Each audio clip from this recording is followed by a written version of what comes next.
So trains in Germany are notorious for running late. But is the German train system really the worst in all of Europe? So last week I was reading a news article and it was talking about the German train system.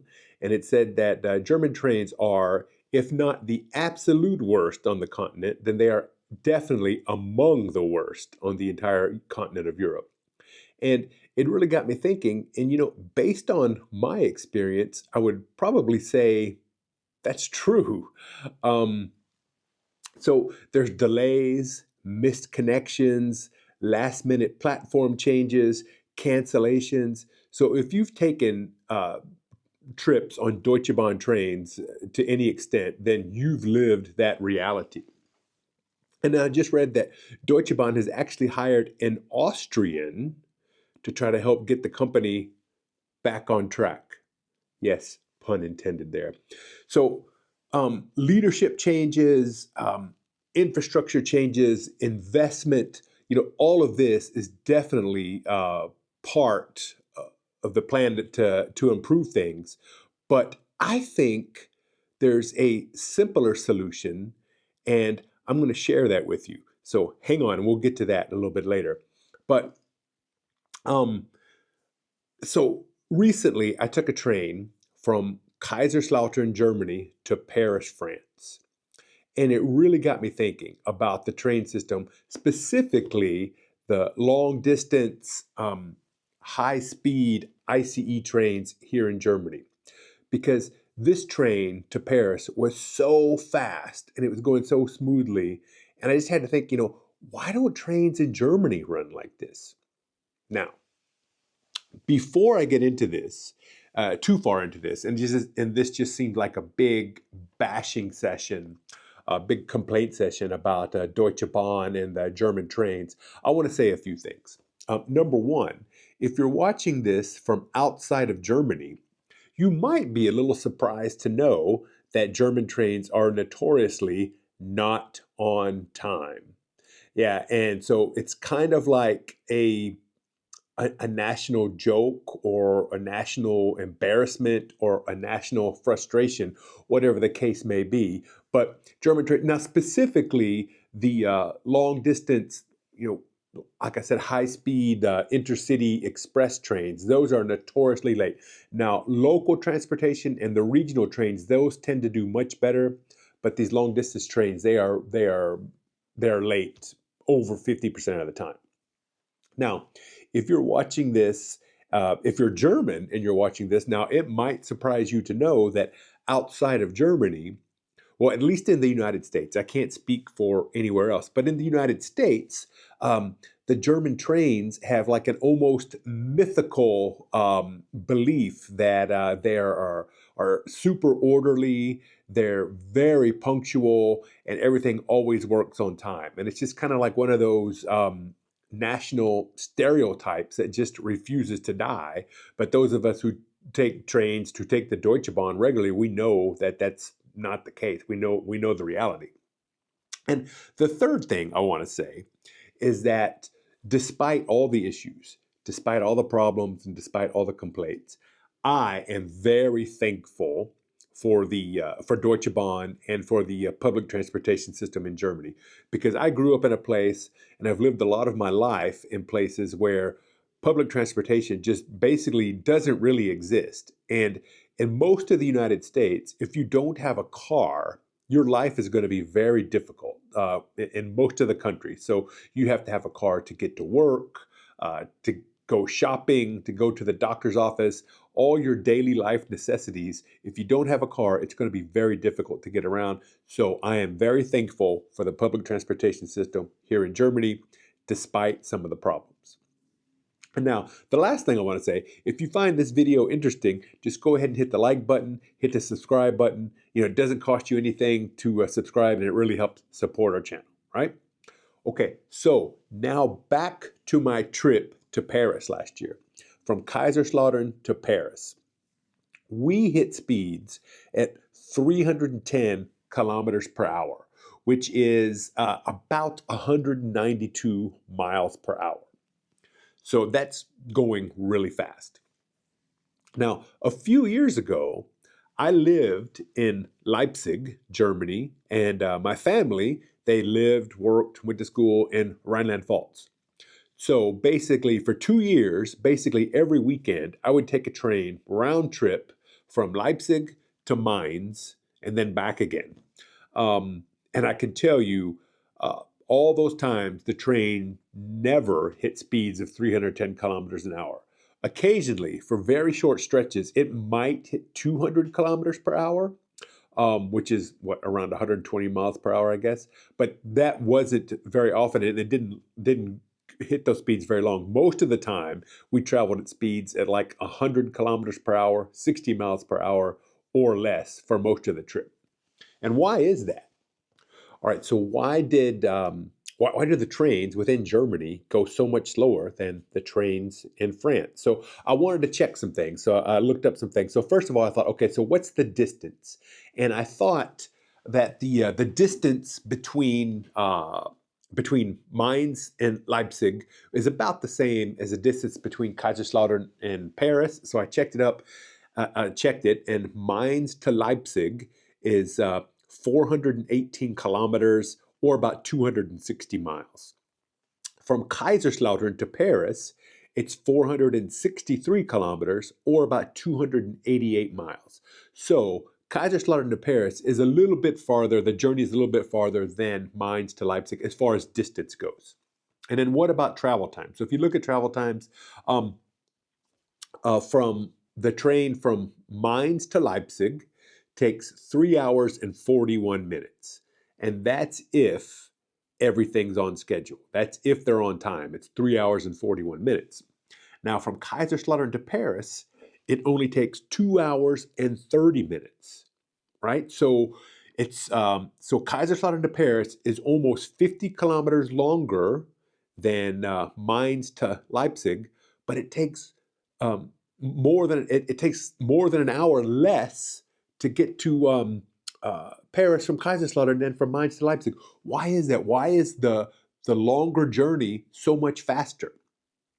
So a couple things come to mind. Obviously a few questions come up. Number one, are French trains better? You might just say, well, maybe France has newer, more modern trains that are just better and more reliable. And that might be true. That might have something to do with it. But in this specific case, I don't think that has much at all to do with it, because this particular route between Kaiserslautern and Paris is operated by both Deutsche Bahn German trains and by French trains. And both trains, no matter which one you go on, the time to get there is it takes about the same. And from my experience, I've done this route twice, and both times the train I took was a Deutsche Bahn train that reached the high speeds of 310 kilometers an hour. So I don't really think the trains could explain the entire difference. And so what about the tracks? Right? So are the train tracks in France, are they more modern? Are they better? And does that help the trains go faster? And maybe that definitely might have something to do with it, right? So of course, if the trains are newer, better, then and maybe safer, it might allow the trains to go faster. But I don't think that's the entire reason why trains in Germany go so slow and why there are so many delays. And I have to say, it's not just train travel in France. Over the last couple of years, we've traveled by train in Switzerland, in Austria, and we traveled a lot by train in Italy. And I have to tell you, every one of those other train trips we were on, all of them were always on time, except once in Austria, and it was delayed because the train was coming from Germany. Even in southern Italy, the land of beautiful chaos, where everything is like kind of chaotic or whatever, every time we took the train in southern Italy, we were always on time. They were always punctual. So why are the trains so delayed, and why are they running so late here in Germany? So things got so bad recently that I was I was on YouTube, and I saw Deutsche Bahn recently released a song and a music video, basically making fun of their performance and kind of asking, thanking passengers for riding Deutsche Bahn and basically asking them to have patience. It's very catchy. Thanks you for traveling with Deutsche Bahn. They made that song. And another thing that I read, and German viewers, you can tell me if this is true because I don't know if this is true, but I did read this. And it said that Deutsche Bahn sometimes completely cancels legs of a train journey if things are getting really backed up and they're really getting late, because if they cancel a journey, it doesn't count against late statistics. Now, I don't know if that's true, but possibly. I mean, and some German viewers, please chime in and let us know. And what I do know is that over 50% of these long distance ICE high speed trains, over 50% of them are late. They don't make it on time. And something else to that is that if they're 6 minutes or less late, then they count it as on time. So, a lot of them are late. Probably almost all of them are late by at least 5 minutes. But anyway, so they've got real problems. Over 50% of the long distance trains do not make it on time. All right, so why is it? Why are these German trains so late? Why do they have such a hard time being on time? Well, I mean, obviously there's a few reasons, right? So, it's reported that the German train infrastructure has been neglected, and they need to invest some money into renewing trains and tracks and all that. And I'm sure that is definitely a huge part of it, and that's got something to do. But I think there's a much simpler solution that's really not going to cost much money and that can really cut down on delays. So, for example, let's get back to my trip to Paris. From Kaiserslautern to Paris, the train stopped one time. It made a stop in Saarbrücken, and that was the only time. And then from Saarbrücken to Paris, it did not stop. And that those lack of stops allowed it to pick up speeds to 300 kilometers per hour and faster. Now, from Mainz to Leipzig, a shorter journey, the train stops 7 times. 7 times. I mean, really? It's supposed to be the high-speed, long-distance train. Should it really stop 7 times? So where does it stop at? Let's look at this. So if you look at this entire train journey, so I would catch it in Mainz, but the train actually ran from Wiesbaden all the way to Dresden, right? And so the train takes off from Wiesbaden. It goes just a few kilometers down the track, and it stops in Mainz. And then it takes off and stops a few more kilometers down the track. It stops at the Frankfurt International Airport. Then a little bit later, it stops at the Frankfurt Hauptbahnhof.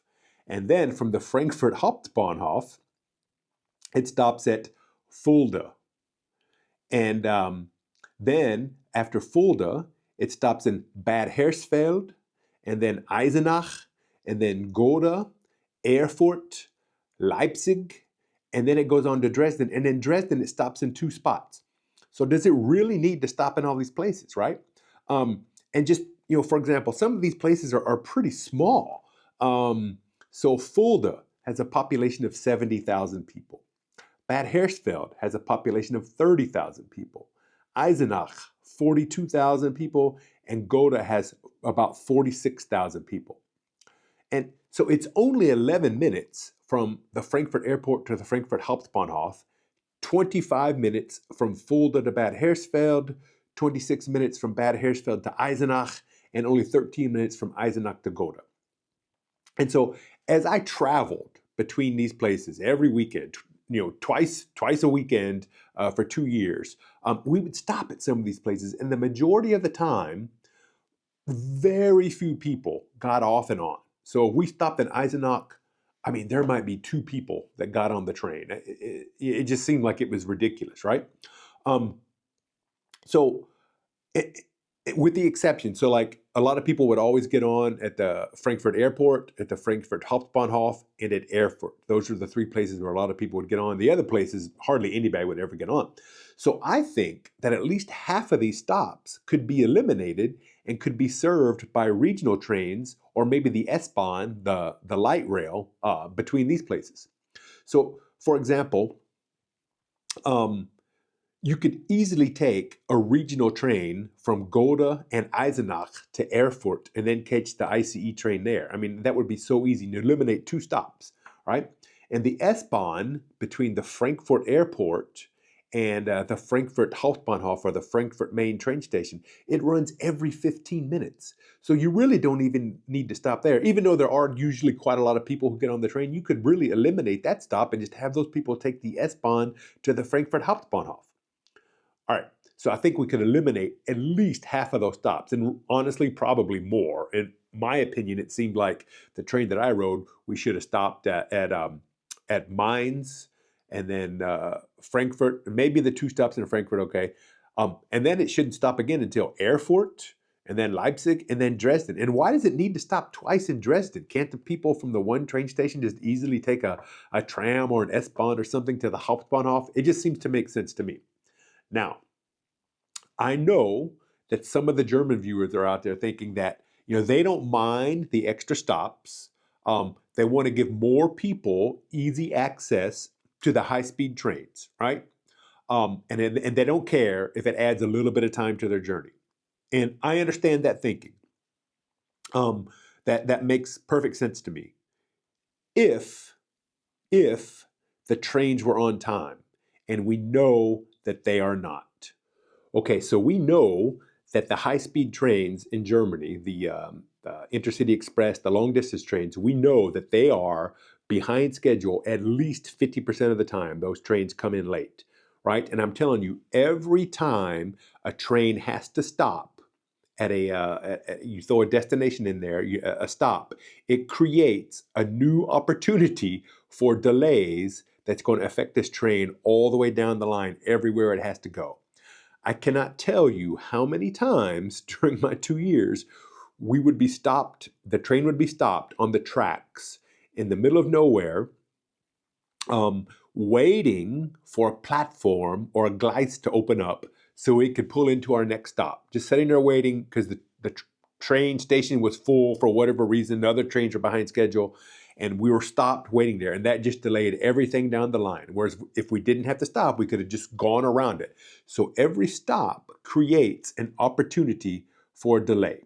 And I think if we eliminate those stops, or if we eliminate a lot of them, you're going to eliminate delays. Trains are going to be on time, and also trains are going to be able to run faster because they're not going to have to stop every 10 minutes, which to me, it seemed a bit ridiculous. I don't know. All right, so there's my solution, Deutsche Bahn. I think if you eliminate many of the stops that your high-speed ICE long-distance trains make and serve those with regional trains or maybe the S-Bahn, then your ICE trains are going to be on time. You're going to dramatically improve your on-time numbers, and you're also going to be able to travel at higher rates of speed. So I think it's an easy solution. I don't know. So what do you think? Will this work? To me, it seems pretty easy, but I'm sure I'm sure there's probably a reason why all these stops are in there, and maybe there's a reason why it won't work. So let us know in the comments what you think. Is this a good idea? Is it a terrible idea? Will it not work? And if it won't work, why not? Why will it not work, right? So, as always, we appreciate your support. We appreciate you watching this video, and we appreciate your comments. And just let us know what you think. Share this video with the train traveler in your life and see what they think about it. I don't know. Maybe I'm just oversimplifying things. Maybe it can't be this easy. I don't know. But anyway, let me know what you think. We appreciate your support. Thanks for watching, and we'll see you next time.